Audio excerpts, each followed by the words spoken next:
কে নতুন রূপ দিয়েছে, জীবন দিয়েছে, তারপরে আমাদের এই নতুন আজাদি তৈরি হয়েছে।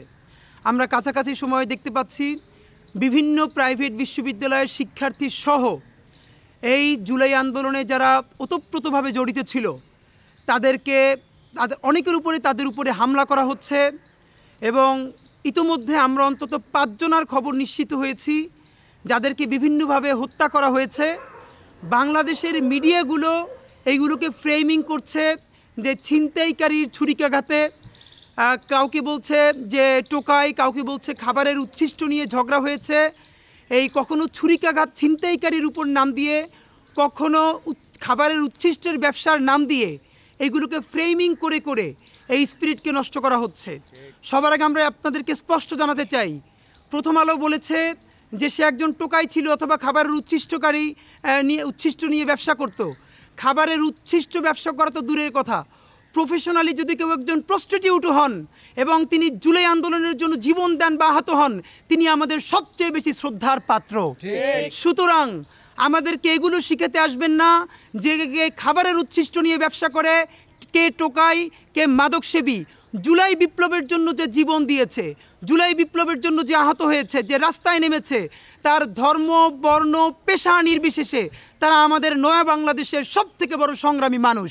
সুতরাং তাদেরকে যেভাবে আঘাত করবে, আপনারা এটুকু নিশ্চয়ই বুঝতে পারেন, জঙ্গি লীগ কোনোভাবেই তাদেরকে অনুষ্ঠান করে ঘোষণা দিয়ে তাদেরকে হত্যা করবে না। আমাদের সংগ্রামী হাসনাতকে, সার্জিসকে আপনারা দেখেছেন, তারা চট্টগ্রাম যাওয়ার পথে, বিভিন্ন জায়গায় যাওয়ার পথে কয়েকবার তাদেরকে ট্রাকে ধাক্কা দেওয়া হয়েছে। আমাদের বিভিন্ন আন্দোলনের আজকেও আমাদেরকে অনেকে জানিয়েছে তারা ফিল করছেন যারা আন্দোলনে অনেক সামনের সারিতে ছিলেন তাদেরকে পিছন থেকে কেউ ফলো করছে, তাদের খোঁজখবর নিচ্ছে, তারা যখন যাচ্ছে আশেপাশে তাদেরকে ট্রেস করছে। এটা আমাদেরকে প্রতিদিন তারা ইনসিকিউর হয়ে যাচ্ছে তাদেরকে জানাচ্ছেন। এবং বিশেষ করে প্রাইভেট বিশ্ববিদ্যালয়কে টার্গেট করার একমাত্র কারণ, ঢাকা ইউনিভার্সিটি বা জগন্নাথ বা জাহাঙ্গীরনগর পাবলিক ইউনিভার্সিটিগুলোর হল আছে, আপনারা জানেন। এখানে যদি তারা কোনো একটা অকারেন্স করে ফেলে তাহলে সম্মিলিত প্রতিরোধ শুরু হবে। যেহেতু প্রাইভেট ইউনিভার্সিটিগুলোর হল নাই, তারা সারা ঢাকায় বিভিন্ন জায়গায় ছড়িয়ে ছিটিয়ে থাকেন। সুতরাং তাদেরকে টার্গেট কিলিং করলে একসাথে কোনো একটা আন্দোলন তৈরি হবে না। তাদের কাউকে বিভিন্ন যে তারা কারোর সাথে ডেট করতে গিয়ে মারা গেছে, আমার কথা হলো ডেট করতে গিয়ে মারা যাক আর যা করতে গিয়ে মারা যাক, কে অধিকার দিয়েছে স্বাধীন বাংলাদেশের রাষ্ট্রের একজন নাগরিককে কেউ হত্যা করবে? স্বরাষ্ট্র মন্ত্রণালয়ের কাজটা কি? স্বরাষ্ট্র মন্ত্রণালয়ের কাজ হচ্ছে যে যখন সবথেকে অপরাধী নাগরিকও যদি মারা যায় তার ব্যাপারে সে তদন্ত করবে, সেই তদন্ত প্রতিবেদন করবে।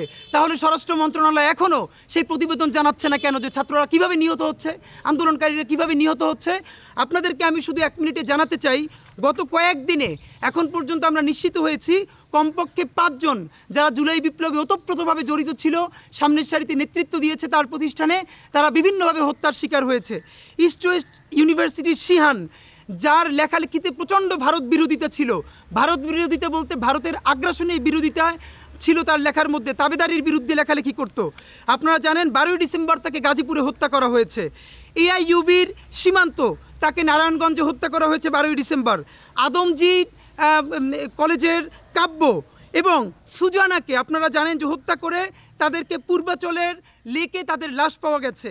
এবং গতকালকেই চট্টগ্রামের কৃষক দলের সাথে সংশ্লিষ্ট সম্ভবত সহসভাপতি জসিম, তাকে কুপিয়ে হত্যা করা হয়েছে। এবং আমরা বলতে চাই, জসিমের চাচা বলেছে যে তাকে এই হত্যার সাথে আওয়ামী দুর্বৃত্তরা জড়িত আছে।